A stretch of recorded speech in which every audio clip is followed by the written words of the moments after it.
The gym at Fort Sentinel was always packed at 6 in the morning. It smelled of old sweat, rubber mats, and determination. Soldiers, their faces set in grim focus, moved through the crowded space. It was a symphony of clanging metal and grunts, a place where rank was sometimes forgotten. But the unspoken rules of the Iron Jungle were law. One of the most regular figures was a certain Army staff sergeant. He was built like a brick wall, with a shaved head and a permanent, serious squint. He believed in hard work, clear lanes, and no nonsense.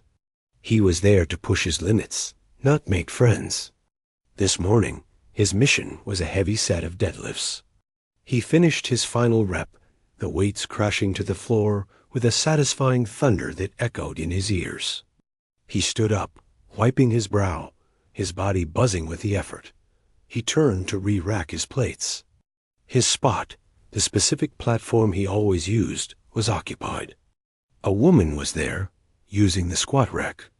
She wasn't what he expected. She wore a simple gray t-shirt and black shorts. Her hair was tied back in a plain ponytail. She looked ordinary, like someone's sister who had wandered in. She was lifting a weight that was, in his world, considered light. Maybe a warm-up. A flicker of irritation sparked in his chest. The gym was a battlefield of logistics, and she was blocking a vital supply route. He assumed she was new. Maybe a civilian contractor or a family member who didn't know the way things worked. He waited for a second, but she was in the middle of her set, focused on her breathing. His patience, never his strongest quality, snapped. He stepped forward, his voice a low bark that cut through the gym noise. "You're in the lane, ma'am." The words were polite, but the tone was pure gravel. She was lowering the bar, and his words seemed to break her concentration. She started to turn her head, her mouth opening to say something. But he was already moving. He didn't shove her hard, not in a way meant to hurt. It was a firm, authoritative grip on her shoulder, a physical nudge to move her just enough to the side so he could slide his enormous plates back onto the rack. It was a gesture of pure practicality, of clearing an obstacle. He didn't even really look at her face. The moment his hand touched her shoulder, he felt it. Or rather, he didn't feel what he expected. He expected a soft flinch, a startled jump. Instead, her body under his hand was like a coiled cable. Solid, unyielding. She didn't stumble. She allowed the motion, but it was like moving a piece of furniture that was bolted to the floor. He finished racking his weights with a loud clang and finally glanced at her. She had completed the turn. She was looking right at him. And her eyes, that's where the first cold trickle of doubt entered his mind. They weren't wide with surprise or burning with anger. They were calm, too calm. They changed as he watched, like a camera lens focusing. The casual, distant look was gone, replaced by a sharp, assessing stare. It was the look he gave a new piece of equipment or a tricky part of the obstacle course. It was a look that saw everything and gave nothing away. For a heavy second, the noisy gym seemed to fade into a dull roar. All he was aware of was that quiet, analytical gaze locked onto his. His own confident bluster felt suddenly loud and foolish in his head. She didn't yell. She didn't complain. She simply said one word. "Sergeant." It wasn't a question. It was a statement, an identification. And the way she said it flat, cool, and laced with an authority that had nothing to do with volume made the hair on his arms stand up. It was a tone that didn't belong to a lost civilian. It was a tone that commanded rooms. Then, without another word, she turned. She didn't storm off. She just walked away, her movements smooth and efficient, disappearing into the crowd of lifting soldiers, as if she had never been there. The sergeant stood by his rack, the echo of the clanging weights replaced by a sudden ringing silence in his own mind. He looked at his hand, the one that had pushed her. The ghost of that solid, resistant shoulder still lingered in his palm. He shook his head, trying to brush off the strange feeling. Just some annoyed person, he told himself. But the word she had used, sergeant, and the look in her eyes kept replaying behind his own, like a clip on a loop. The morning's workout high was gone, replaced by a low, nagging buzz of something that felt a lot like a very, very bad mistake. The rest of the sergeant's day felt off. The strange moment in the gym clung to him like a piece of lint he couldn't brush off. He went through the motions his unit's morning briefing, checking equipment, the usual paperwork, but his mind kept drifting back to that single, cool word. Sergeant. He tried to convince himself it was nothing. Maybe she was a new supply officer with a chip on her shoulder. Maybe she was just having a bad morning. By lunchtime, he had mostly talked himself down. He grabbed a tray and slid into his usual spot in the busy cafeteria, the comforting noise of his buddies washing over him. So, you hear the scuttlebutt? One of his friends, a fellow staff sergeant with a perpetually knowing grin, asked around a mouthful of meatloaf. Scuttlebutt was Navy talk for rumor, but they all used it. Gossip on a base traveled faster than a bullet. What now? Another soldier asked. More talk about the chow hall getting new coffee machines? I'll believe it when I taste it. The friend shook his head, lowering his voice just a notch. No, man, bigger. Word is there's a visiting team here. From the Navy. The special kind of Navy. A few heads at the table turned. The special kind of Navy only meant one thing. The room around them seemed to get a little quieter. The sergeant felt that cold knot from the gym begin to tighten again in his stomach. He kept eating, trying to look uninterested. His friend continued, enjoying being the center of attention. Yeah, a full evaluation team. They're here to run some joint drills with our recon guys later this week. Observing, getting a feel for the place first. Another soldier whistled low. Those guys are ghosts. You never see them coming or going. That's the thing, the friend said, his eyes wide. The officer running the show? The captain in charge? They say she's something else. Like legend level. Did a bunch of tours no one talks about. Built this reputation for being invisible. Likes to walk around, see things for herself, before anyone knows who she is. A laugh went around the table. What, like some sort of secret agent? Come on. No, seriously, the friend insisted. My buddy over in communications swears it's true.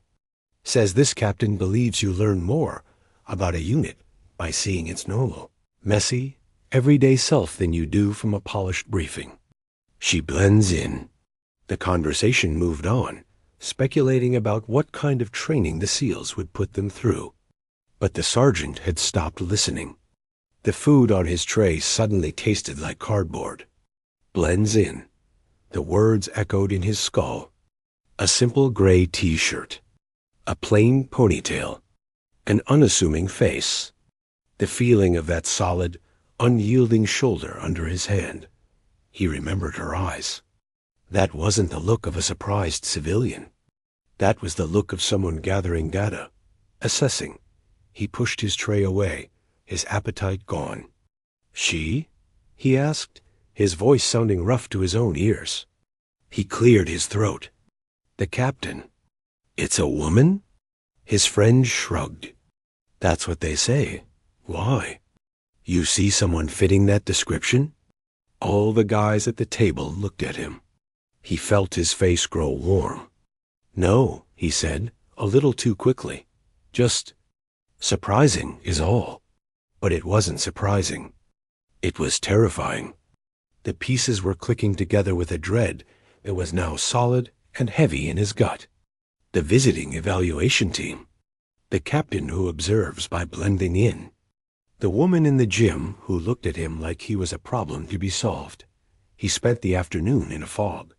Every time he saw a woman in civilian clothes on base, a mechanic, a clerk, a doctor, his heart did a little stutter. Was that her? What about her? He was jumping at shadows. He tried to focus on his job, inspecting the Humvees in the motor pool, but his hands felt clumsy. Later, back in the barracks common room, the feeling wouldn't leave him. One of the older gunnery sergeants, a man with a face like worn leather and 20 years of service, was reading a manual in the corner. The sergeant, gathering his courage, walked over. "Gunny," he said, trying to sound casual. "You hear about this Navy team coming in?" The gunny didn't look up from his manual. "Yep, the captain leading it." "Is it true? About how she operates?" Now the gunny looked up. His eyes were calm and saw everything. He looked at the younger sergeant for a long moment, as if reading the worry on his face. "Could be," he said simply. His voice was gravelly and quiet. "The good ones, the truly dangerous ones, they don't need to wear a sign. They just watch." He paused, taking in the sergeant's tense posture. "Why? You bump into someone interesting today?" It was like a bucket of ice water. The sergeant just stood there, unable to form a word. The gunny gave a slow, almost imperceptible nod, as if a suspicion had been confirmed. He went back to his manual. "Well," he said, not looking up again, "if you did, I'd suggest you start sleeping with your boots on, son. And maybe think about your gym manners." The walk back to his bunk felt like the longest walk of his life. The gunny's words were a final, crushing confirmation. He hadn't just been rude to some random person. He had put his hands on an officer. Not just any officer. A captain with a legendary reputation who was here to evaluate his entire base. He lay on his bunk, staring at the springs of the mattress above him. The noise of the other soldiers faded into a buzz. All he could see was her face. All he could hear was that one flat word. "Sergeant." It wasn't a greeting. It was a sentence. And tomorrow, he was sure, he would find out what the punishment was. The next morning felt heavy. The sergeant had slept poorly, his dreams filled with the silent, judging eyes of a woman in a gray t-shirt. He dressed with extra care, his uniform perfect, every button aligned. It felt like putting on armor for a battle he knew he'd already lost. The summons came just before lunch. His squad leader found him in the motor pool, his voice oddly formal. "The lieutenant colonel wants to see you. Now, in his office." No explanation. Just those words. The other soldiers nearby paused their work, sensing the shift in the air. One of them gave him a look that was part curiosity, part pity. The sergeant just nodded, wiped his greasy hands on a rag, and fell into step. The walk across the base to the administration building was a blur. The sun was too bright, the sounds of drills and distant shouts too sharp. He stopped outside the lieutenant colonel's door, took a breath that did nothing to calm him, and knocked. "Enter." He pushed the door open, stepped inside, and snapped attention. His eyes fixed on the wall behind the desk. "Staff Sergeant reporting as ordered, sir." Out of the corner of his eye, he saw his lieutenant colonel.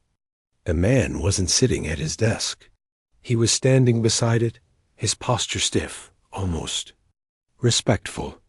That was the first clue. Lieutenant colonels didn't stand up for staff sergeants. "At ease, Sergeant," the colonel said. His voice was neutral, but there was a tightness in it. The sergeant shifted his stance, his gaze dropping to the front of the colonel's desk. And then he saw her. She was seated in the chair usually reserved for visiting officers. She wasn't in a gray t-shirt anymore. She wore the crisp blue dress uniform of the United States Navy. Gold oak leaves shone on her collar. Captain's rank. On her chest, a ribbon rack spoke of service he could only guess at. And just below them, the gold trident, the seal insignia caught the light from the window. It was her. The woman from the gym. But she was also someone entirely new. The quiet, observing woman was gone. In her place was a statue of pure, focused authority. She sat perfectly still, her hands resting on her knees, her eyes already on him. That same analytical gaze, now framed by the severe cut of her uniform hat, which sat on the desk beside her. The air in the room was thick enough to choke on. The sergeant felt his mouth go dry.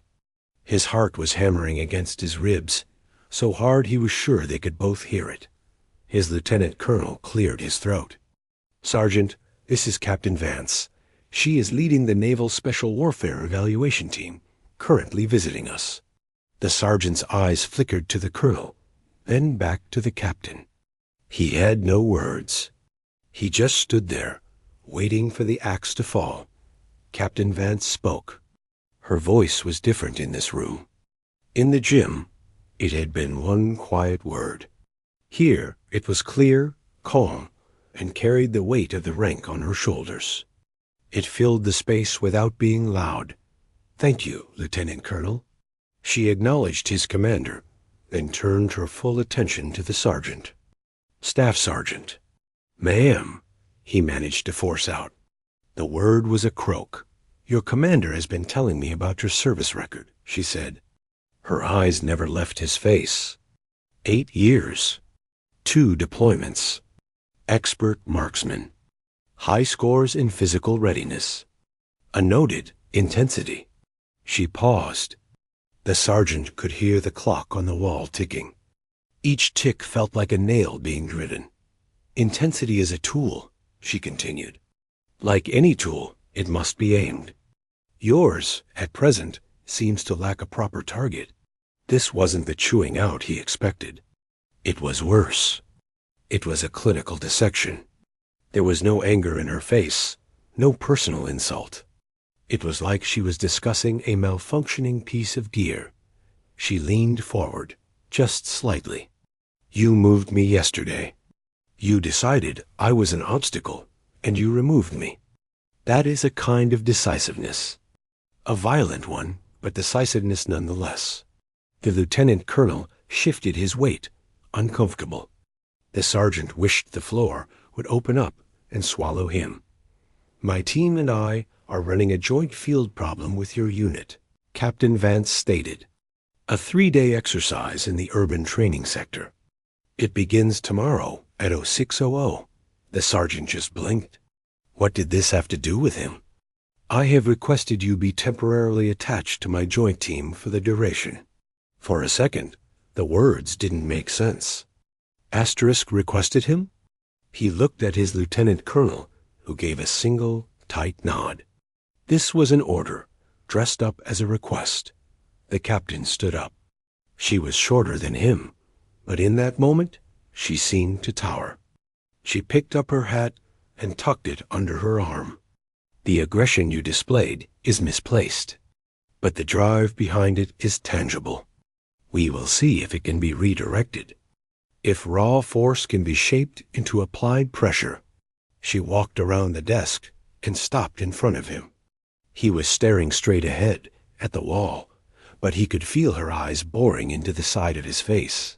"Report to Range 7 tomorrow at 0600. Bring your full kit. You will integrate with my team." She said the next words slowly, ensuring each one landed. "You will listen. You will learn. You will try not to be the liability I currently believe you to be." Then she turned to the lieutenant colonel. "Thank you for your time, sir, and for the loan of your sergeant." With a final nod, she walked out of the office. The door clicked shut behind her with a soft, final sound. The room was silent. The sergeant remained at attention, his body rigid. He could feel the colonel looking at him not. After a long moment, the colonel let out a slow breath. "You heard the captain, Sergeant?" "Yes, sir." "I don't know what you did," the colonel said, his voice a mix of disbelief and grim amusement. "But you just volunteered for the hardest school you will ever attend. And you don't get to fail. Dismissed." The sergeant saluted, turned, and walked out into the hallway. It was empty. He leaned back against the cool wall for a second, closing his eyes. The fear was still there, a cold stone in his gut. But underneath it, something else was sparking. A strange, desperate kind of challenge. She hadn't busted him. She hadn't filed paperwork. She had looked at him, seen a hammer swinging wildly, and decided to put him on the anvil. Tomorrow, at 0600, the forging would begin, and he had no idea if he would be shaped into something useful or simply shattered. The cold morning air at Range 7 felt different. It wasn't just the chill. It was the silence. The usual army chatter was absent. A small group of men stood waiting, their gear dark and worn, their faces calm. They didn't look like they were trying to be tough. They just were. And among them, standing as if she were just another part of the team, was Captain Vance. She wore camouflage now, her hair tucked under a helmet, her eyes scanning a map held by one of her men. The sergeant felt like a loud, clumsy intruder. He approached, the sound of his boots on the gravel seeming to echo. "Staff Sergeant reporting, ma'am." Captain Vance didn't look up from the map. "Stand by," she said, her voice flat. Not dismissive, just busy. He stood there, feeling every one of his own army-issued pieces of gear, wondering if they were the wrong color, the wrong shape. For the next hour, he was an observer in a foreign world. The SEALs, along with two other Army guys from a reconnaissance unit who looked just as focused, moved through a briefing. They didn't talk much. They used hand signals, nods, and short, clipped words that seemed to carry whole sentences of meaning. It was a language he didn't speak. Captain Vance asked sharp questions, listened, and made quiet decisions. She wasn't shouting. She was the calm, still center of the entire operation. The exercise began. They moved into the kill house, a maze of rooms and hallways built for clearing practice. The sergeant was placed in the middle of the stack, the line of men entering the building. His job, he was told, was to provide rear security. It felt like a babysitting job. He watched as the team flowed through doorways, communicating with taps on the shoulder and glances. It was a ballet of violence, quiet and precise. His moment came in the third room. The point man signaled a corner. A hostage target was on one side, an enemy on the other. The plan, relayed in a whisper down the line, was to take the shot on the enemy from the doorway. But from where the sergeant was standing, pressed against the wall, he could see a sliver of another doorway across the hall. A glint, maybe just a pipe. Maybe another target. The man in front of him, a SEAL with a weathered face, prepared to step into the room and fire. The sergeant acted without thinking. It was an instinct from his own training cover the unknown. He reached out and grabbed the man's shoulder harness, pulling him back hard against the wall. At the same moment, he swung his own rifle up, not into the planned room, but across the hall, covering that dark doorway. A loud buzzer sounded. A red light flashed in the enemy room they had been about to enter, but a green light glowed from the doorway the sergeant had covered. A second enemy target, hidden and unaccounted for in the plan, had been neutralized by his covering position. The room was dead quiet. The SEAL he had yanked back turned, his eyes wide with surprise, then cold anger. What the hell was that? He hissed. The sergeant opened his mouth, but no sound came out. He'd broken the rhythm. He'd disobeyed the flow. Captain Vance walked in. She looked at the flashing lights, the red failure, the green success. She looked at her angry operator, then at the sergeant, who was still holding his rifle toward the now empty doorway. "Explain," she said. Her voice gave nothing away. The sergeant swallowed. "Ma'am, I saw a reflection, a shape in the far door. The angle was wrong from the planned entry. I covered it. I stopped him because if I was right, that hidden target would have had a clean shot at our backs." The SEAL who had been pulled back shook his head. "We had the plan. We clear one room at a time. You can't just freelance." Captain Vance was quiet for a long moment, looking at the layout of the rooms. She traced the sight lines with her finger in the air. Finally, she looked at the sergeant. Not at the angry seal, at him. "You saw the battlefield," she said. It wasn't praise. It was an observation, as clinical as if she'd noted the weather. Not just your orders. You saw the whole puzzle, not just your one piece. She turned to the fuming seal. He was right. The plan was incomplete. He saw the gap. His method was disruptive, but his eyes were where they needed to be. The anger on the seal's face didn't disappear, but it shifted into something more like grudging reassessment. The captain didn't smile. She looked back at the sergeant. "That is a start. But if you ever grab one of my men like that again, without clear cause, you will regret it. Understood?" "Yes, ma'am." "Good. Now reset." The exercise continued for 2 more brutal days. They moved through night maneuvers, long-range patrols, and complex problem-solving. The sergeant was always a step behind, his brain aching from trying to learn the new, quiet language. He made mistakes. He was too loud. He moved too heavily. But he watched Captain Vance. He saw how she led. She didn't need to be the strongest shooter or the first through the door. She was the one who saw 3 moves ahead. She positioned her people like pieces on a chessboard, using their strengths to cover their weaknesses. On the final night, exhausted and covered in mud, they had to secure a mock village. The sergeant was on a rooftop, providing overwatch with one of the younger SEALs. They saw movement. A group of enemy role players were setting up a position that would cut off their team's escape route. The young SEAL keyed his radio. "Bravo lead. This is Overwatch. We have visual on 6 tangos, setting up at checkpoint Delta. Request direction." There was a long pause on the radio, static, then Captain Vance's voice, calm as ever. "Acknowledged. Stand by." Minutes ticked by. The enemy was digging in. The sergeant felt the old itch, the urge to act, to solve the problem with force. "We should engage," he whispered. The cap said stand by, the SEAL whispered back. Then the captain's voice came again.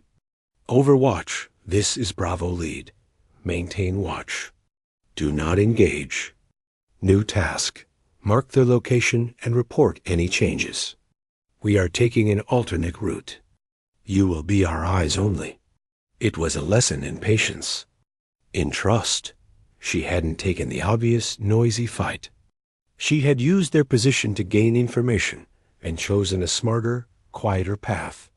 The sergeant watched as, 20 minutes later, their entire team slipped past the enemy position unseen.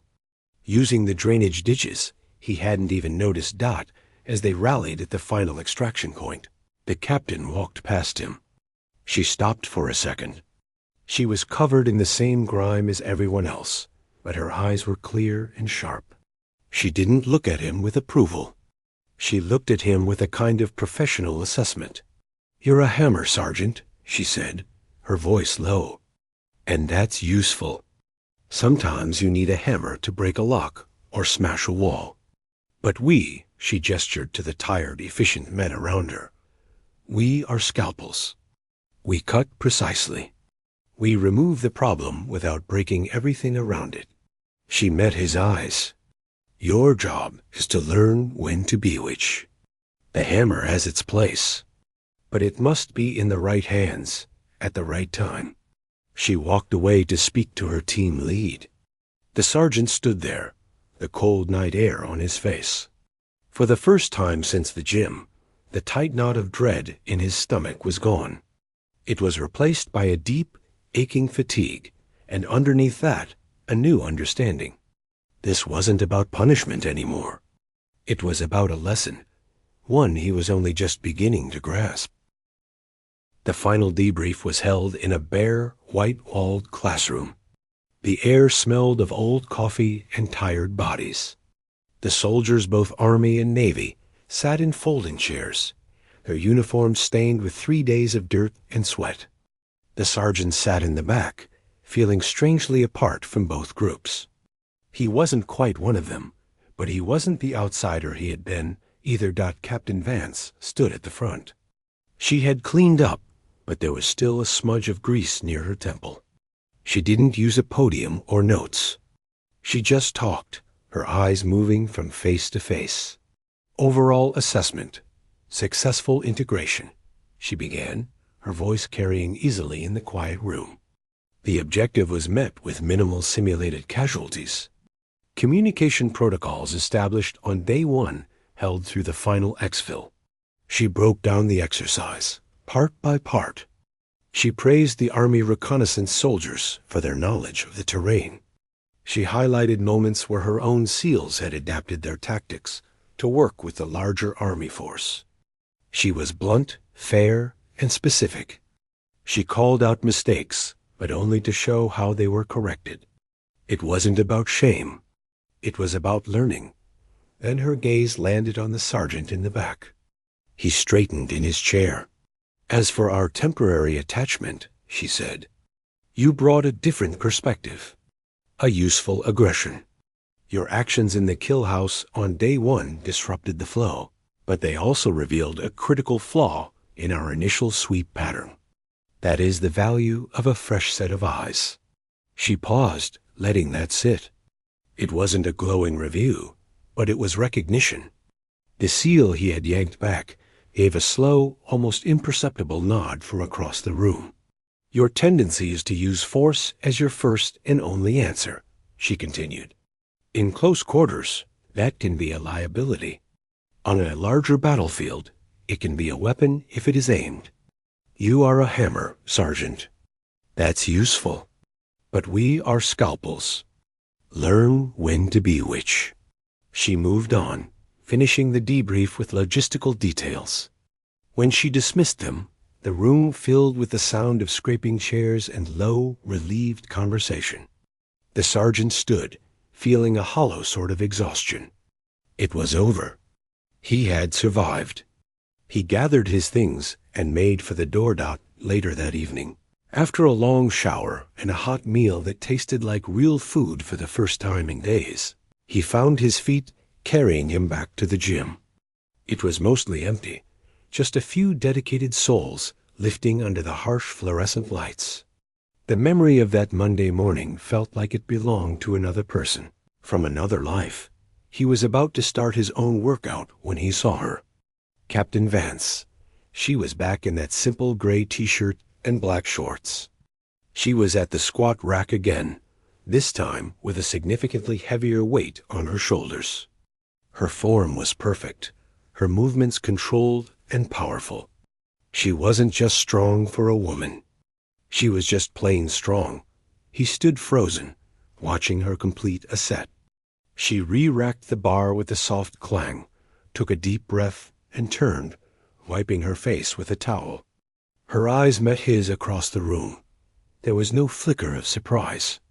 It was as if she had known he was there. She held his gaze for a second, then turned back to the rack as if to load more weight. This was it. The moment he knew he had to face. Not as a soldier ordered to be there, but as a man who had made a mistake. He walked over, his boots quiet on the rubber floor. He stopped a respectful distance away, well outside her personal space, and waited. She finished adjusting a clip on the bar, then looked at him, an eyebrow slightly raised. He didn't know what the right thing to say was. He wasn't good with words. So he went with the simple, hard truth. "Captain," he said, his voice firm, "my conduct last week was unacceptable. It won't happen again." He braced himself for something, a final lesson, a sharp remark. But it didn't come. She studied him for a long moment, her expression unreadable. Then she gave a single, small nod. It wasn't a nod of forgiveness, exactly. It was a nod of acknowledgement, of confirmation. "I know it won't, Sergeant," she said. Her voice was different here in the gym, softer around the edges, but the steel was still there. She turned back to the loaded bar. You planning to stand there all night? He blinked. Ma'am? She gestured to the bar. This weight doesn't spot itself. It took him a second to understand. Then he moved. He stepped forward, not into the space he had shoved her out of, but to the proper spot behind her, his hands ready to assist if the bar stalled. He was her spotter dot. She didn't thank him. She just got under the bar, took a steadying breath, and lifted. He watched her back, the muscles working, her focus absolute. He was there, not as an obstacle, but as support. A part of the process. She finished her final rep and re-racked the weight.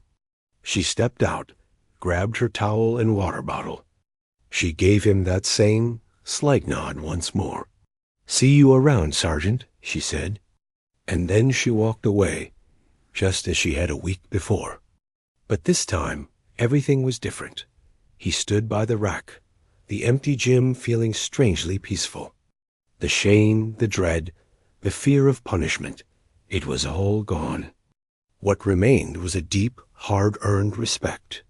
Not just for her, but for the lesson. He had been a hammer swinging wildly in a room full of fine instruments. She hadn't thrown him out. She hadn't broken him. She had shown him the difference between force and precision, between aggression and action. He turned back to his own workout. As he loaded a bar, his movements felt more deliberate, more focused.